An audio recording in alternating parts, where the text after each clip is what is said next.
Dámosle un aplauso a Cristo Jesús. Amén. Aleluya. Gracias, Dios.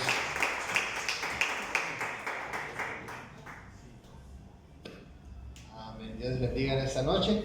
Amén. Abra su Biblia en Salmos 32. Salmos 32. Doy gracias a Dios por esta oportunidad. Le agradezco a mi pastor por este privilegio. Ayer en la noche estaba viendo una película y mi papá me dijo si podía predicar hoy. Y pues aquí estamos, amén. Dios nos va a ayudar. Vamos a pasar buen tiempo en la presencia de Dios. Salmos 32. Antes de ver mi película el día de ayer en la noche, estaba hablando con Mateo, mi sobrino.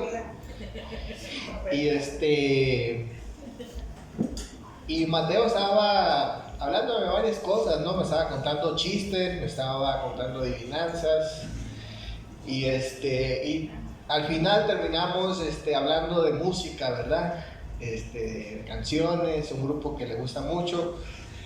Y él se sorprendió de que yo me supiera algunas canciones que a él le gustan, ¿verdad? Un grupo que le gustan. Ya más o menos yo las tarareaba, no me las sé completamente, así como las alabanzas, ¿verdad? Pero hay una canción que es muy bonita, si puede la puede buscar, no ahorita, ¿verdad? Ya que termine el servicio, la busca. Se llama El Veneno. El grupo se llama Rescate. Bueno, el punto de esta canción que estábamos cantando con Mateo es que habla acerca del pecado, el problema del pecado en el ser humano, ¿verdad? Y me gusta esta canción porque de alguna manera esta canción habla del problema del pecado en la vida del ser humano y describe al pecado como un veneno que entra al sistema del cuerpo. Y el propósito de ese veneno, ¿verdad?, es llegar hasta el corazón y causarle un paro cardíaco, me imagino, el corazón.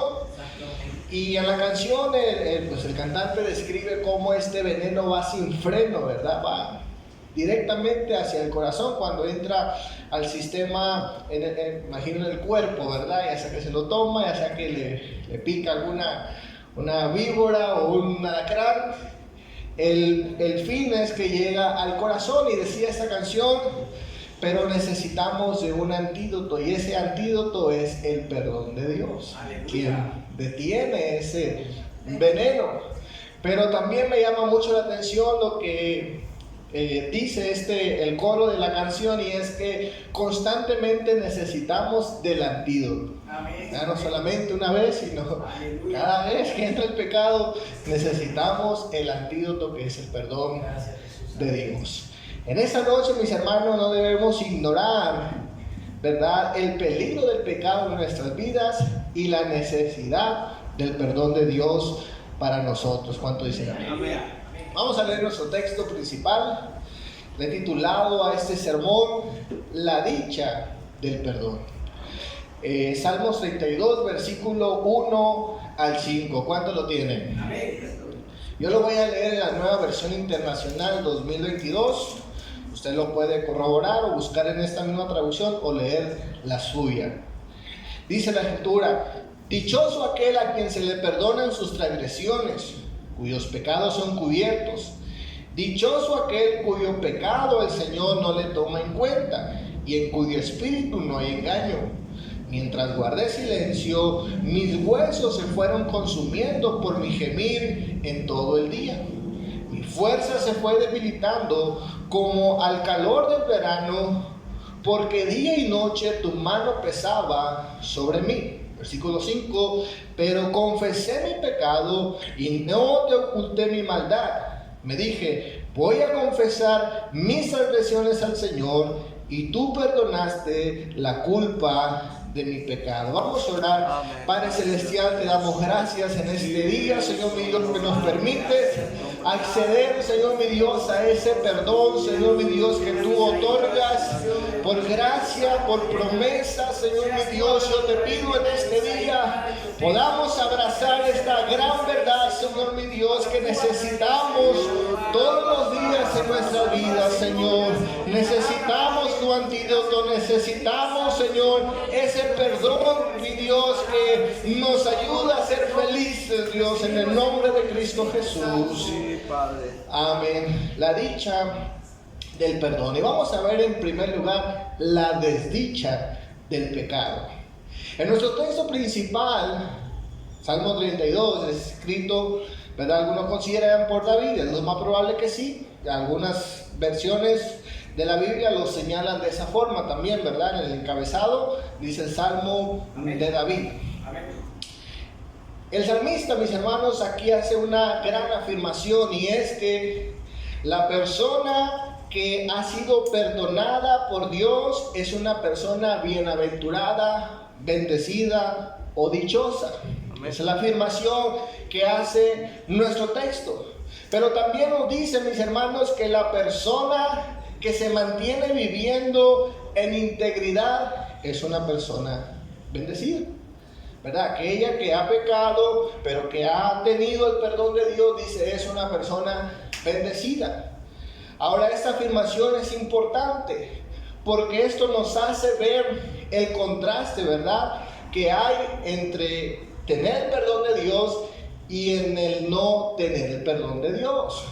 Si tener el perdón de Dios afecta nuestras emociones, si el tener el perdón de Dios afecta positivamente nuestras vidas, esto quiere decir que si no tenemos el perdón de Dios, hay problema. ¿Cuántos dicen amén?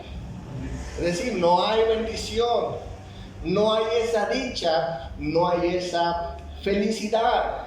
Entonces, mis hermanos, vemos que cuando no hay el perdón de Dios, nos encontraremos viviendo de manera pecaminosa, y esto, mis hermanos, crea un mundo de desgracia, ¿verdad? O crea una desdicha en nuestros corazones. La palabra desdicha se refiere a un evento o situación desafortunada que causa sufrimiento o tristeza. La desdicha también se asocia con la infelicidad y se relaciona con un estado general de insatisfacción y nuevamente de tristeza. Algunos sinónimos de la desdicha es desgracia, infortunio, adversidad, desventura, infelicidad y miseria. Esto es lo que sucede, mis hermanos, cuando las personas no tienen el perdón de Dios. Se encuentran en un estado de desdicha, de desgracia. ¿Cuántos dicen amén? Ese es el estado del corazón que no tiene el perdón de Dios. Ahora escuche bien, ¿por qué viene esa desdicha? Bueno, esa desgracia viene por el pecado. Pero en nuestro texto, mis hermanos, si usted le prestó atención, hace mención de diferentes palabras, ¿verdad?, que son un sinónimo o un derivado del pecado. Por ejemplo, en nuestro texto principal se menciona la palabra pecado, ¿cierto? Sí. Se menciona la palabra transgresión y se menciona la palabra iniquidad. Escuche bien, 3 conceptos relacionados al pecado. Algunos, ¿verdad?, de comentaristas quieren hablar acerca de diferentes maneras de pecar. Pero escuche bien, mis hermanos, la transgresión, el pecado y la iniquidad simplemente representa toda clase de pecado y la progresión del mismo. Escuche bien, todo comienza con un pecado, pero la gente eventualmente va escalando en su maldad. ¿Cuántos dicen amén?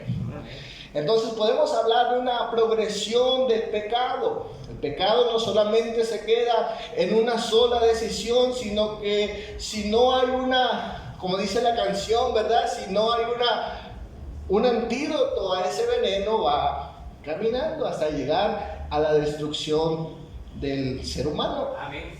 Consideremos primeramente, mis hermanos, estos 3 conceptos que hace mención nuestro texto acerca del pecado. Primeramente, el pecado. En hebreo significa kata y quiere decir errar o perder el objetivo. Significa vivir lejos del propósito de Dios para nuestras vidas.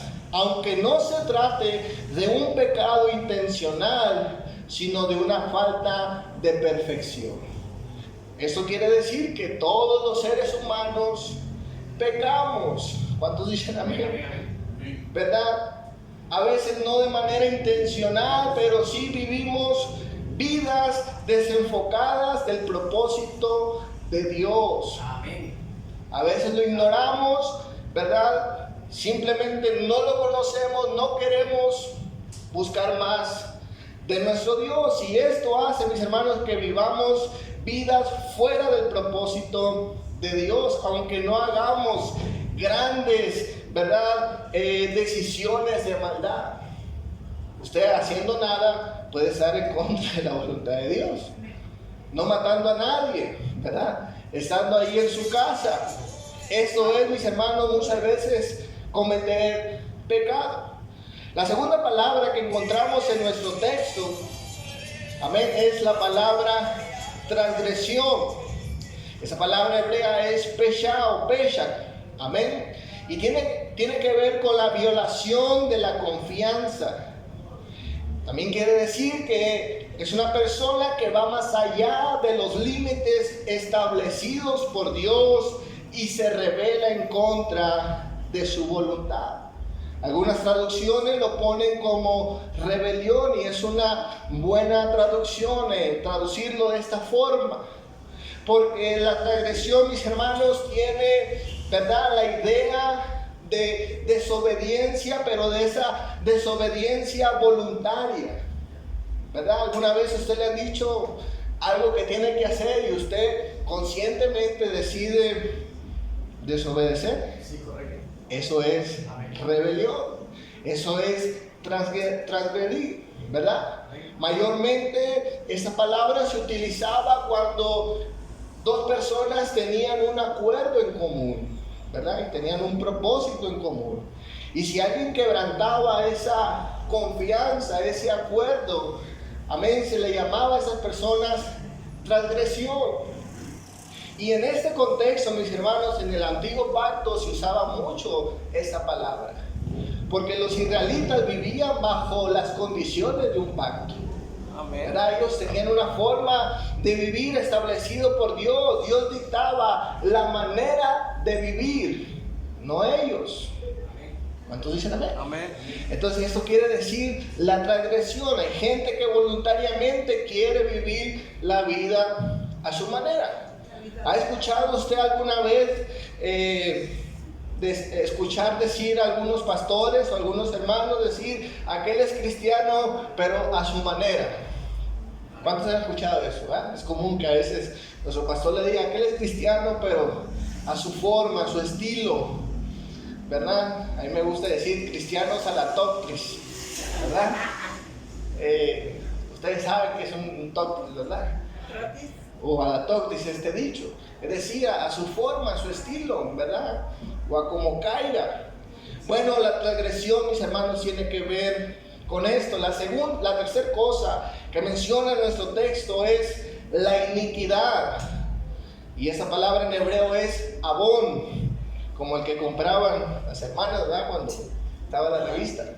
Abón. Esto quiere decir, mis hermanos, distorsionar lo que es bueno o torcerlo. Es la maldad que se sale del camino intencional y deliberadamente. Amén, esa palabra. Arruinando todo lo que es correcto y justo. Iniquidad también se asocia con la depravación moral. Es decir, mis hermanos, no solamente es una persona que decide hacer lo malo, sino intencionalmente decide torcerse y hacer lo más depravado moral que pueden ser las cosas. Puede actuar con violencia, puede actuar, mis hermanos, de una manera irracional, podemos decir también, ¿verdad? Que uno dice, bueno, esta persona parece que está actuando con locura. Esa es una persona inicua. Escuche bien, que está torcida totalmente. Los psicólogos nos van a decir, bueno, tiene un trastorno mental. Muy probablemente sí. Pero todo empezó, mis hermanos, con una decisión personal. Escuche bien. Estas tres formas o maneras, mis hermanos, de desobedecer a Dios afectan tres áreas también de nuestras vidas. Número uno, afectan nuestra relación con Dios o nuestra vida espiritual. Cualquier pecado ofende a Dios. Amén. Ya sea en su nivel, ¿verdad?, de ignorancia, ya sea en su nivel de transgresión o de iniquidad. Ofende a Dios. ¿Cuántos dicen amén? Amén. La segunda cosa, mis hermanos, es que el pecado nos afecta de manera emocional. Afecta cómo nos sentimos, cómo reaccionamos a la vida, cómo procesamos, mis hermanos, lo que nos sucede. ¿Cuántos saben que eso es real? Nuestro texto, mis hermanos, dice, ¿verdad?, que el que perdona es feliz. Amén. El que no vive, mis hermanos, de acuerdo a Dios, es afectado emocionalmente. Sus emociones son afectadas. El pecado afecta, mis hermanos, el estado de ánimo. ¿Cuántos dicen amén? Amén. ¿Cuántos están felices? Amén. Amén. Número 3, el pecado, mis hermanos, en cualquiera de sus niveles afecta nuestras relaciones interpersonales. Amén. Escuche bien, o nuestra convivencia con los demás. Este es el efecto, ¿verdad?, que causa el pecado. Ahora escuche bien, no nos olvidemos que es David el que está mencionando estas palabras o este testimonio. David, en un momento de su vida, mis hermanos, se encontró en esta posición. Escuche bien. Dice la palabra de Dios que David, mis hermanos, ha cometido estas tres cosas. Podríamos decir, David se convirtió en un pecador profesional, ¿verdad?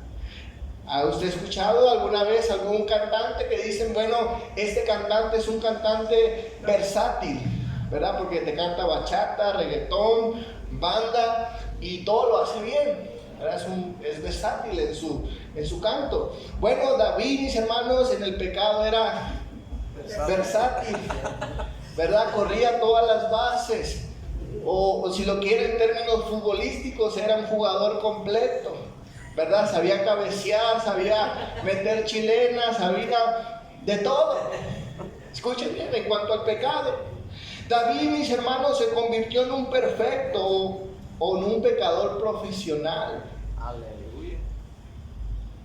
Muchos diríamos que el pecado o la vida pecaminosa de David comenzó cuando, ¿verdad?, toma esa mala decisión con Betsabé de caer en adulterio, posteriormente a la mentira, posteriormente al engaño y por último a quitarle la vida a uno de sus soldados leales.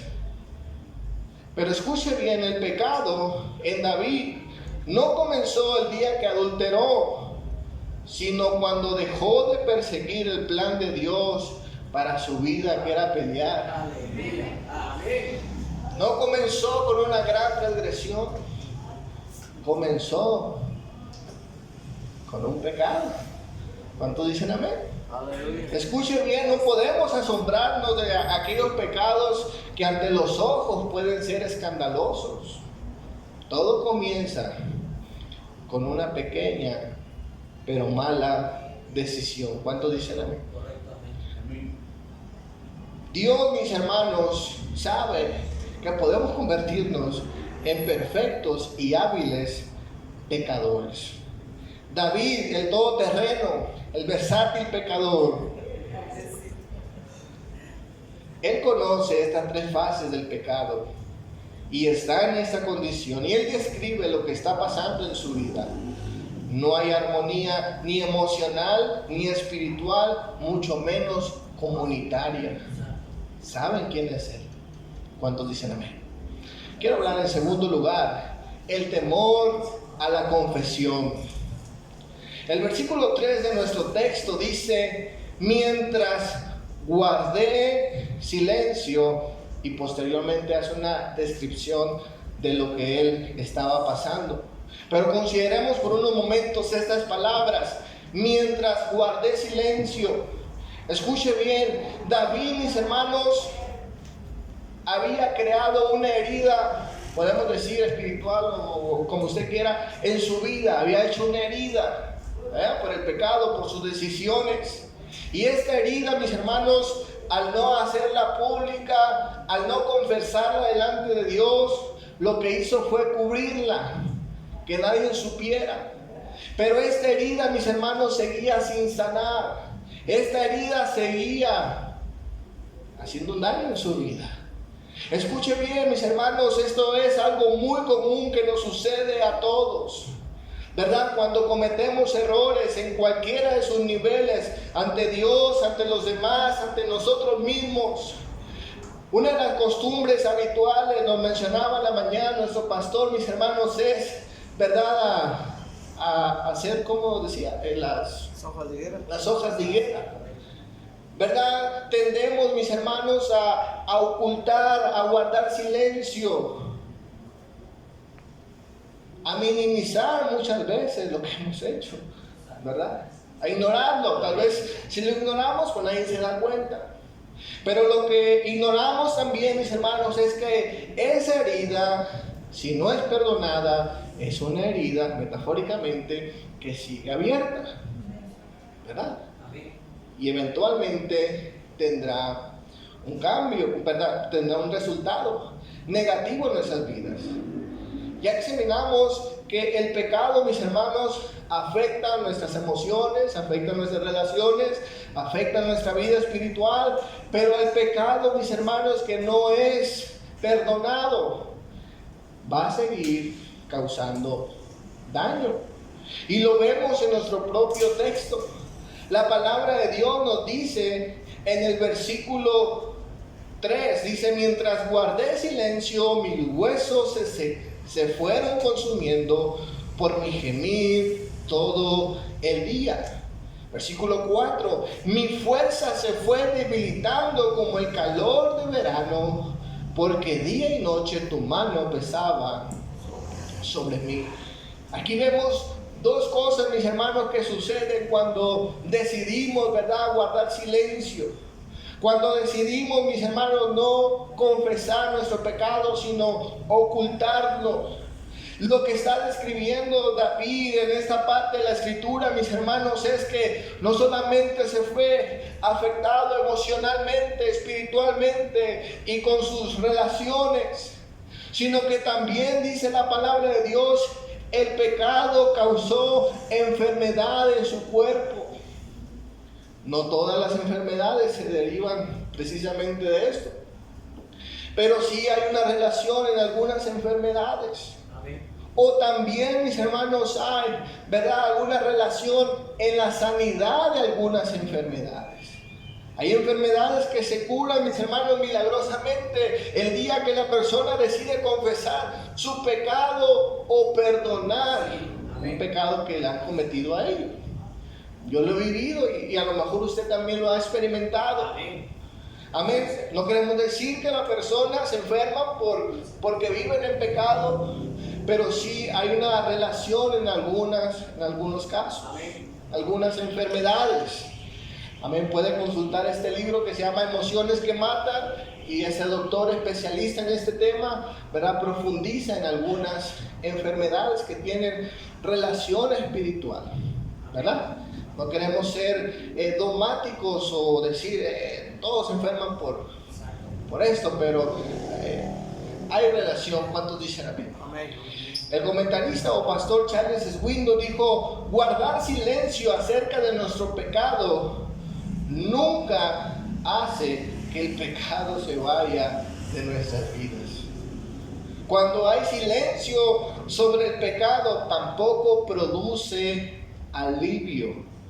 Más bien es una desdichada forma de vivir, ¿verdad? El pecado sigue haciendo daño, puede llevarnos, mis hermanos, a una situación donde nuestro cuerpo se enferme. Y dice el versículo 4 de nuestro texto: mi fuerza se fue debilitando como el calor de verano. Sí, escuche bien. versículo 3, perdón, dice: mientras guardé silencio, mis huesos se fueron consumiendo por mi gemir todo el día. Mi fuerza se fue debilitando como el calor de verano, porque día y noche tu mano pesaba sobre mí. Finalmente, mis hermanos, vemos que ese silencio que David guardó por su pecado, finalmente, mis hermanos, trajo daño a su vida. Dice la traducción lenguaje actual de este mismo versículo: mientras no te confesé mi pecado, las fuerzas se me fueron acabando de tanto llorar. Me castigabas día y noche y fui perdiendo fuerzas como una flor que se marchita bajo el calor del sol. Algunos comentaristas llegan a decir que en esta parte de la vida de David, ella se encuentra, mis hermanos, ¿verdad?, luchando con un trastorno que hoy conocemos como la depresión. Él lo dice de manera poética: me fui marchitando, se me fueron las fuerzas, prácticamente ya no hay esperanza de vivir, ¿verdad? Cuando la gente tiene largos procesos de tristeza, a eso se le llama depresión. Algo que no pueden superar, soltar. Finalmente llegan muchos de ellos a tomar malas decisiones en su vida, como el suicidio y otras cosas similares, ¿verdad? El punto es atentar contra su vida, pierden toda esperanza de vida. Escuchen bien, entonces, mis hermanos, el no confesar nuestros pecados no solamente mantiene la herida abierta, sino que causa haciendo más daño. ¿Cuántos dicen amén? Amén. Quiero hablar en tercer lugar, la dicha del perdón. Miren, David necesitaba el perdón en su vida.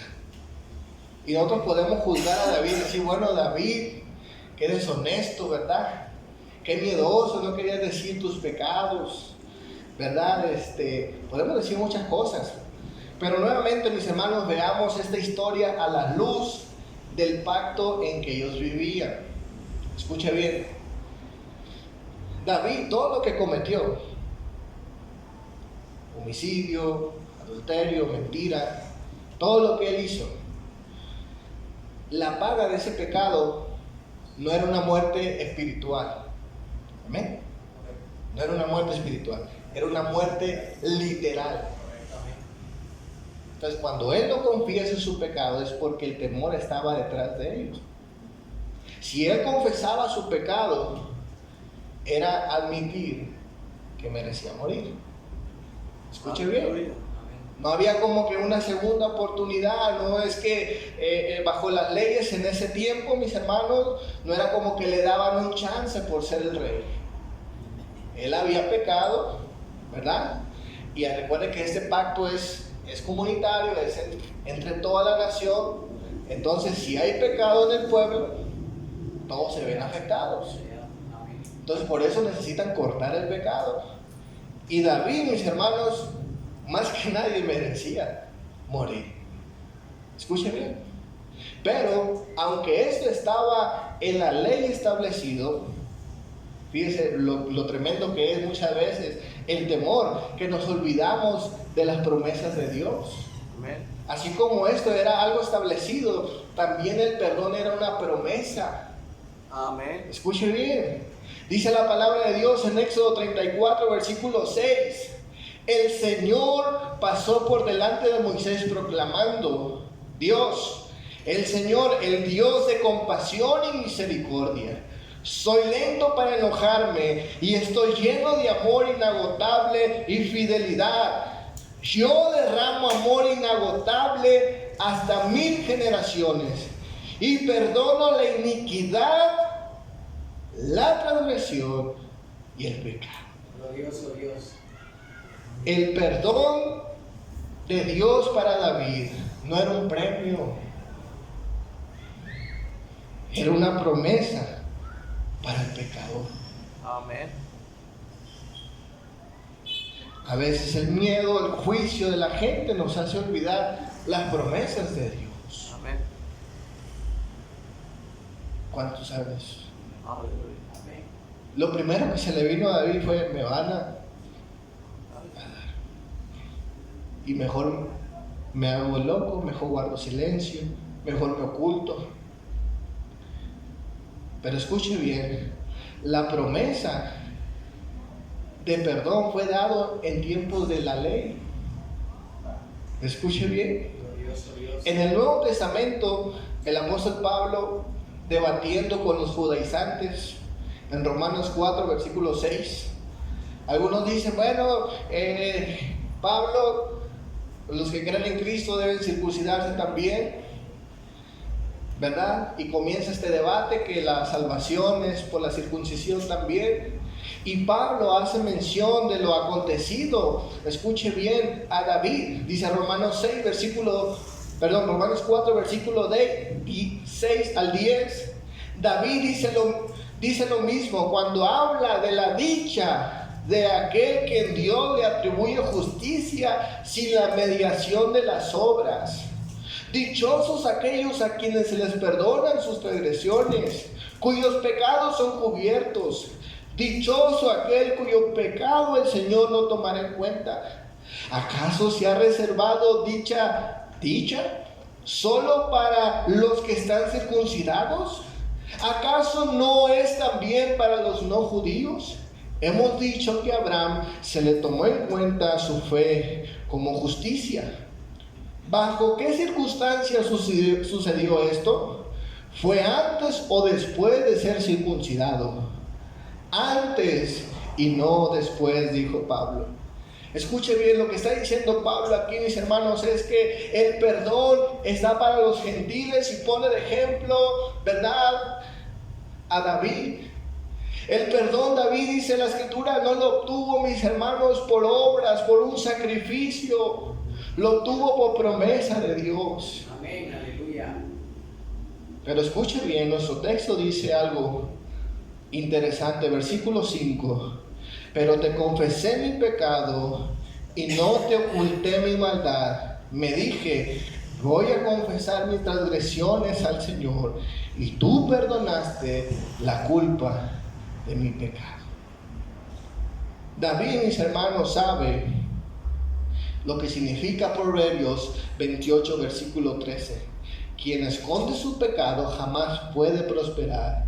Quien lo confiesa y lo deja, recibe el perdón. Porque tenemos un Dios misericordioso. El perdón de Dios, escuche bien, para nadie es un premio por su buen comportamiento o su disposición, sino que es una promesa para todo aquel que es pecador. Denle un fuerte aplauso.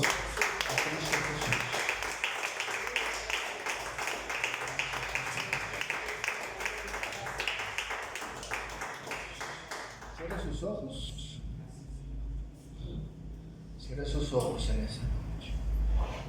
Piense por algunos momentos, amén, su